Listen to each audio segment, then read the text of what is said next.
Minister, thank you very much for your time today. We've just had the United States election, Donald Trump overwhelmingly voted in by Americans. Your Prime Minister Modi, what's his relationship like with Donald Trump? Well, he has a very good, strong relationship. At a personal level, the leaders have a very strong friendship. So we look forward to working with this administration. It was also under the Trump administration that there was the revival of the Quad in 2017. Right. How critical is this partnership with India, with Australia and the United States, given the rising threats we're facing in our region? You are right that it was during the Trump administration that the Quad was revived. Not just revived, its levels were raised. Its agenda was expanded, and mind you, some of it happened in the midst of COVID. Today, I think, Quad has grown, but I have every confidence that, under the Trump administration, it will progress further. Would India be prepared to support the United States militarily or otherwise in defence of Taiwan should there be a Chinese invasion? I think you misunderstand what the Quad is about. The Quad is meant really as four countries coming together for a shared agenda, converging interests. So this kind of question, the kind of scenario you're painting is probably appropriate for the kind of treaty ally that Australia is, or I don't know, maybe in the case of Japan.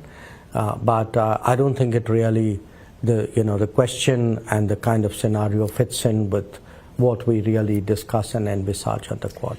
It was more of a question separate from the Quad, given China has been warning that it does have plans to reunify with Taiwan. Has India given any consideration to what role it would be prepared to play if that eventuates? India has its interests. India has its security concerns. Please bear in mind we are the only Quad country which also has a land border with China.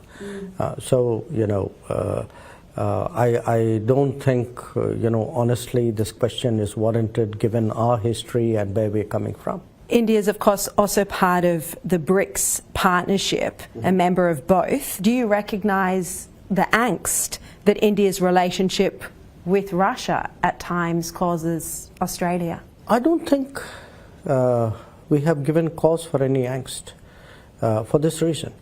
Look, in this day and age, countries don't have exclusive relationship. I mean, if I were to use that logic, I would say, well, so many countries have relationship with Pakistan. I mean, look at the angst that should cause me. Yeah, and let me tell you two things here. What India has done and is doing with Russia is actually, in my view, helpful to the international community as a whole. If we had not made the moves we had, let me tell you, the energy markets would have taken a completely different turn and actually would have precipitated a global energy crisis. It would have caused inflation across the world as a consequence. Equally, it is the fact that we have today a good relationship with Russia allows us to be, in a way, a country in between which has the ability to both talk to Russia and to Ukraine and to try to find some intersection in those conversations. And I think the world, including Australia, needs such a country which will help to bring back this conflict back to the conference table. You're right, India has been a very good friend of Ukraine. So what path do you see then as a middle country in stopping Russia's invasion of Ukraine?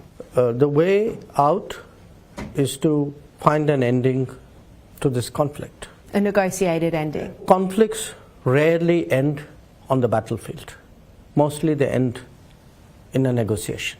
So you can see that this one, at some point, is going to head for a negotiation. Do you think Trump will have a big role to play in that?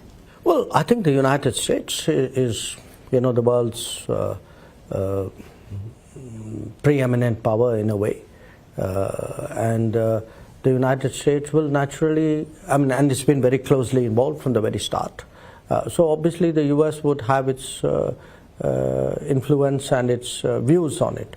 But your earlier question, I do think that it's important for countries who have the access, the comfort, the credibility to engage both Moscow and Kiev, to do that with a view of bringing this conflict to an early end, because we know at some stage it will come to the negotiating table.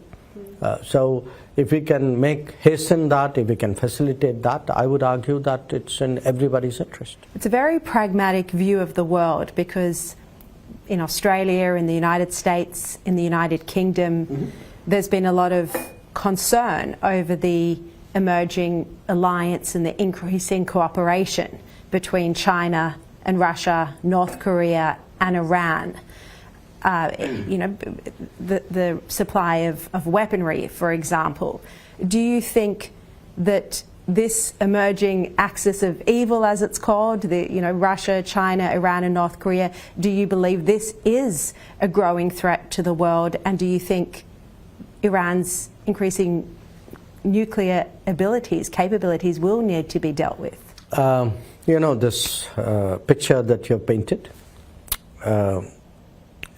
I assume that it's your sense that it's grown closer since 2022, after the Ukraine conflict started, right? Yes. That's actually the case why it's in everybody's interest that the sooner the conflict ends, the better. Because the longer the conflict drags out, all sorts of things are going to happen. Not all these things could necessarily be to Australia's advantage or to that of Western countries. So, the more you are concerned about, some of these developments, I think the stronger a case you're making for why we should be more active in the pursuit of a negotiated solution. That's the best contribution I can make. Are you concerned about their increasing cooperation, though? I'm concerned about the fact that more people are getting killed, more, countries in some way or the other are getting involved, and we think that's not good.